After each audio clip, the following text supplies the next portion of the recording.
Bonjour. Bonjour à toi. Dans cette petite vidéo, laisse-moi te montrer la voix de Stop Hibari-kun. Et attention, oublie pas les points d'exclamation, parce que sinon,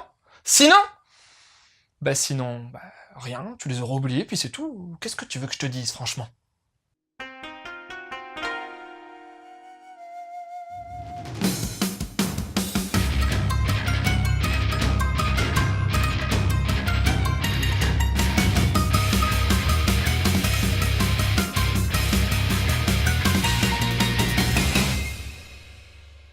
Retour dans les années 80 au Japon. On va suivre la vie du lycéen Sakamoto Kosaku. Et franchement, ça démarre pas tip top, puisque son père, alcoolo notoire, est mort il y a une paire d'années, et qu'aujourd'hui, c'est sa mère qui est emportée par la maladie. Sur son lit de mort, elle demande à Kosaku de partir vivre à Tokyo chez son ami Monsieur Ozora. C'est qui ce gars-là? Initialement, c'était un prétendant de la mère, complètement accro à cette dernière. Mais aujourd'hui, il est également chef d'un clan de Yakuza. Son autre particularité, c'est qu'il a 4 gosses. Tsugumi, l'aîné, Tsubame, sa cadette, qui est un poil plus vieille que Kosaku.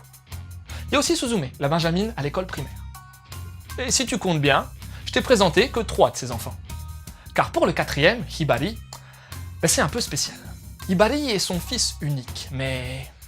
comment dire? Il se comporte et s'habille comme une fille. Et une qui a l'air canon en plus.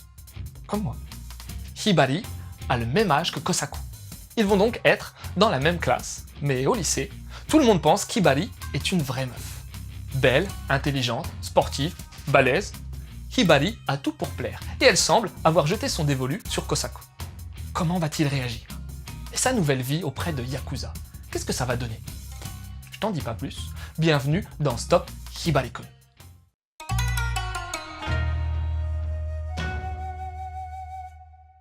Le dessin de Stop Hibari-kun est méga, mais alors méga réussi.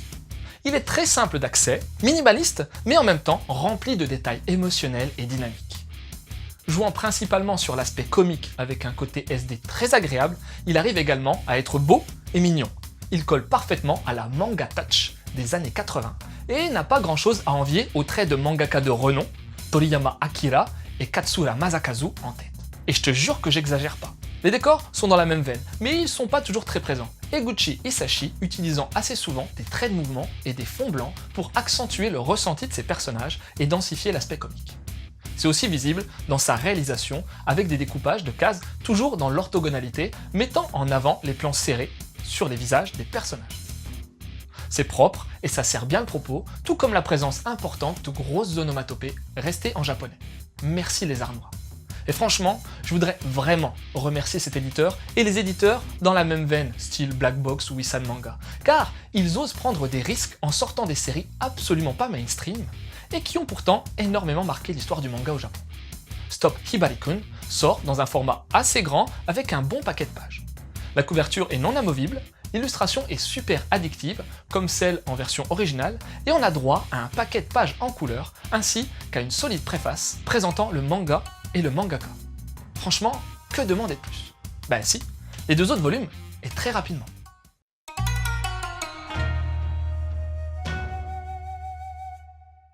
Eguchi Hisashi fait partie de ces mangaka ayant une certaine cote de popularité, mais qu'on n'a jamais trop vu en France. Enfin, oui et non.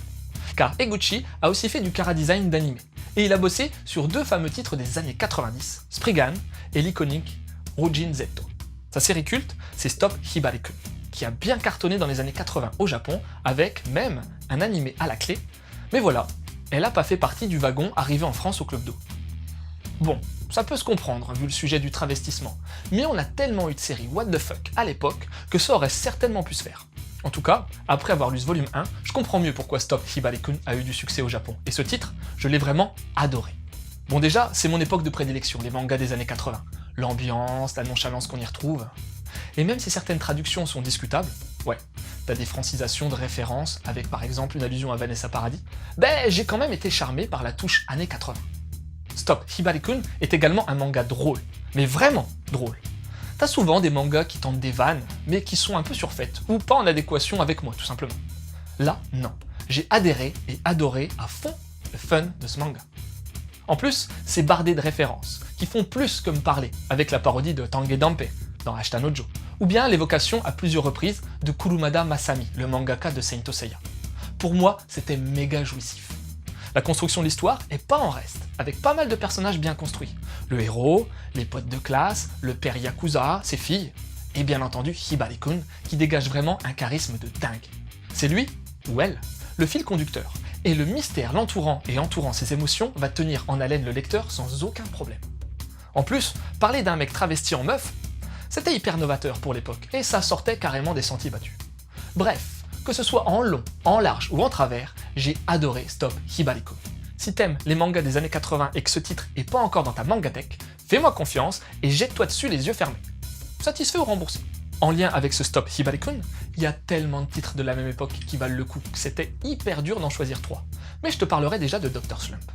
Que ce soit au niveau du dessin, ou bien en ce qui concerne l'humour débridé, il y a pas mal de points communs entre la comédie phare de Toriyama Akira et celle d'Eguchi Hisashi. Ensuite, un incontournable du manga comique des années 80, High School Kimengumi. Le style SD, le non-sens, la vie au lycée. Encore un paquet de similitudes avec Hibari-kun. Et puis, sorti plusieurs années après Stop Hibari-kun, en 96, Family Compo. Un jeune ayant perdu ses parents se retrouve à vivre chez son oncle et sa tante. Problème, ils ont chacun interverti leur rôle. Mais qu'en est-il de sa charmante cousine? Cousine ou cousin? Voilà, c'était Lou, j'espère que cette petite chronique t'aura donné envie de lire Stop Hibari-kun. Si c'est pas le cas, je peux pas faire grand chose de plus pour toi. Je te laisse et continue de suivre la voie du manga.